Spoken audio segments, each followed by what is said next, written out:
Hello mga kakingpins, at dahil nga umuwi ang kapatid ni Mr. at 1 week nga lang siya dito sa Masbate, magbabanding nga kami sa beach. Kaya tara, samahan niyo ulit kami mga kakingpins. Maaga nga kaming nagising ni Mr. at ang usapan nga namin ay maaga pa nga kaming pupunta sa beach. Nagluto nga lang kami dyan ni Mr. ng spaghetti at ng nilagang saging. Dadalhin din nga namin yan doon sa beach at yung ibang ang lulutuin at doon na lang nga lutuin para maaga nga kaming makapunta. Magdadala na lang nga kami ng gasolito. Habang nagluluto nga kami dyan ni Mr. ay tinawagan nga namin si Michelle. Sabi nga namin na bilisan na rin nilang pag-prepare at madali na rin kami ditong matapos. Maaga nga kami ni Mr. natapos sa paglaluto and for the go na nga kami. Kaso lang nga pagdating namin ni Mr. sa gas station ay matagal nga kaming nagasolinahan. Ang dami kasing nagpapagas at isa lang nga ang gasoline boy. Wala naman nga kasi kaming magawa at hindi nga pwedeng hindi kami magpagas at baka nga maubusan kami sa daan. Ang mangyayari nga nito ay kami nga ang huli pupunta doon sa beach. Nauna na nga pumunta sa beach ang iba naming kasama. Dinaanan nga namin dito sila mama kasi nga kulang nga ang sasakyan. Isasabay nga namin sila. Tumigil nga kami dito sa daan at bibili nga kami ng pakwan. Bumili pa nga kami ng kangkong para nga sa sinigang na baboy. At talong nga para nga sa iihawin. Sa wakas nga ay nandito na nga kami sa Magapantaw Beach. Isa talaga to sa favorite beach namin. Bukod nga sa refreshing ay mura pa nga ang entrance. Sa mga nagtatanong nga kung magkano ang entrance ay 20 pesos lang nga po ang sa adult at yung mga maliliit nga na bata ay wala nang ang bayad. Malilim pa nga dito at madami ngang puno. Sigurado talaga na marirelax tayo dito. Tinatawag nga dyan ni Michelle ang mga bata at hindi pa nga kumakain. Na-excite nga sila at pumunta nga agad sa dagat. Ito nga sila Michelle, inaasikaso na nga ang mga lulutuin. Hinugasan na nga dyan ni Hernan ang karne na iihawin. Mabuti na lang nga at kompleto nga ang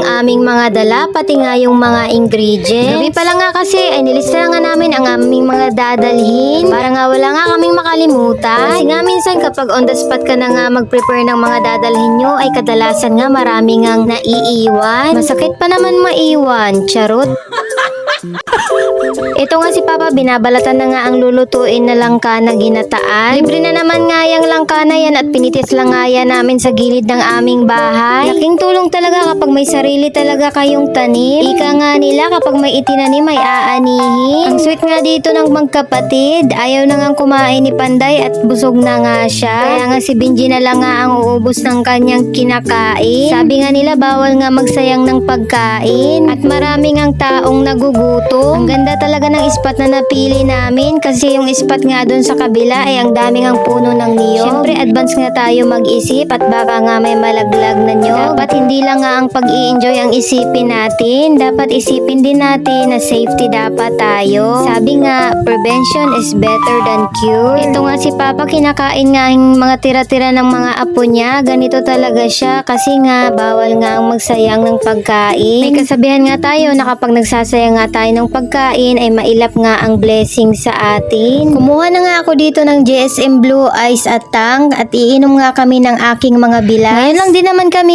iinom at hindi rin naman kami nito mababangag kasi isang GSM Blue lang din naman nga ito. For the jamming lang nga kami at bawal nga kaming malasing at magbabiyahe pa nga kami pa uwi. Pampalakas nga lang to ng loob at nagkakahiyaan pa nga. Habang tumatanda nga tayo, nare-realize nga natin na maikli nga lang ang buhay. Hindi nga natin alam kung hanggang kailan lang nga tayo dito sa mundo. Sayang naman kung ilalaan lang natin ang oras natin sa galit at away. Kaya matuto tayong magpatawad at enjoy na lang natin ang family bonding moment. Alam ko sa araw na to, si Mama at si Papa nga ang pinakamasaya at kompleto nga ang mga anak nila. Ito nga si Hernan, piniprepare na nga ang mga panghalo sa sinigang. Masarap pa namang humigop ng sabaw habang umiinom. Yung tipo ngang paghigop mo ay mapapaso nga ang dila mo para nga mawala yung tama mo.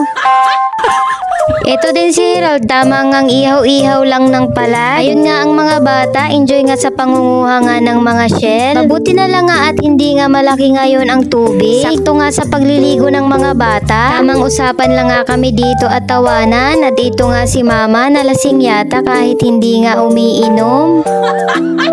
Binilhan nga nila Hernan si Michelle ng cake at birthday nga niya nung isang araw. Inislice na nga dyan ni Michelle at nagkukulit na nga ang mga bata at gusto na nga kumain ng cake. Chocolate flavor nga at in fairness nga masarap. Ito nga si Prince nagtimpla nga ng juice at iinom daw sila ng kanyang mga pinsan. Ito nga mga bata, enjoy nga sa pagkain ng cake sa gilid ng dagat. Masarap talaga yung cake at super nga nagustuhan ng mga bata. Kahit nga ako ay madami din nga nakain ko. Ito nga si Harold at si Benji, tamang chill lang nga sa upuan habang nag-aantay nga na maluto ang kanilang iniihaw. Sabi nga ni Mr. baka makalimutan nila dyan na iniihaw nila at masunog. After nga maluto ang isda na iniihaw nila, binigyan nga nila kami dito sa aming lamesa. Wala masyadong lasa ang isda pero masarap siya kapag isinawsaw mo nga sa toyo. Nagdagdag pa nga sila dito ng uling at magluluto pa nga sila ng pork chop. May dumating nga na nagbebenta nga ng ice cream. Sakto nga paborito nga to ng bunso ko kaya ayan nga hindi nga pinalampas, bumili nga siya.